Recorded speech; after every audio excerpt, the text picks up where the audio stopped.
എല്ലാ അയ്യപ്പ ഭക്തർക്കും പെരിയാർ ടൈഗർ റിസർവിലേക്ക് സ്വാഗതം. Periyar tiger റിസർവിന്റെ west ഡിവിഷനിൽ ഉൾപ്പെടുന്ന അഴുതക്കടവ് മുതൽ പമ്പ വരെയുള്ള പരമ്പരാഗത കാനനപാത ഏകദേശം 18 കിലോമീറ്റർ 350 മീറ്റർ ദൂരമാണ് വരുന്നത്. അഴുതിയാറിന്റെ തീരമായ അഴുതക്കടവിൽ നിന്ന് ആരംഭിച്ച് 1.5 കിലോമീറ്റർ ദൂരം സഞ്ചരിച്ചാൽ എത്തിച്ചേരുന്നത് കല്ലിടാംകുന്ന് എന്ന സ്ഥലത്താണ്. കല്ലിടാംകുന്നിൽ നിന്നും 2.5 കിലോമീറ്റർ പോയാൽ മുക്കുഴി എന്ന സ്ഥലത്ത് എത്തിച്ചേരും. മുക്കുഴിയും അഴുതക്കടവും 2 മെയിൻ ഗേറ്റുകളാണ് നമുക്ക് പരമ്പരാഗത കാനനപാതയിലേക്ക് പ്രവേശിക്കുവാനുള്ളത്. ഈ 2 ഗേറ്റുകളും തുറക്കുന്നത് ബഹുമാനപ്പെട്ട ഇടുക്കി ജില്ലാ കളക്ടറുടെ ഉത്തരവ് പ്രകാരമുള്ള സമയക്രമം പാലിച്ചായിരിക്കും.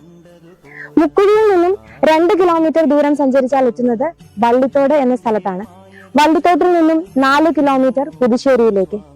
പുതുശ്ശേരിയാറിൽ മുങ്ങിക്കുളിച്ച് 4 കിലോമീറ്റർ തട്ടുതട്ടായുള്ള കയറ്റം കയറി എത്തുന്നത് കരിമലയിൽ. കരിമലയിൽ നിന്നും കുത്തനെയുള്ള 4 കിലോമീറ്റർ 350 മീറ്റർ ദൂരം ഇറക്കമിറങ്ങിയാൽ എത്തുന്നത് പമ്പ. ഇനി പമ്പയാറിൽ മുങ്ങിക്കുളിച്ച് 4 കിലോമീറ്റർ ശബരിമലയിലേക്ക്.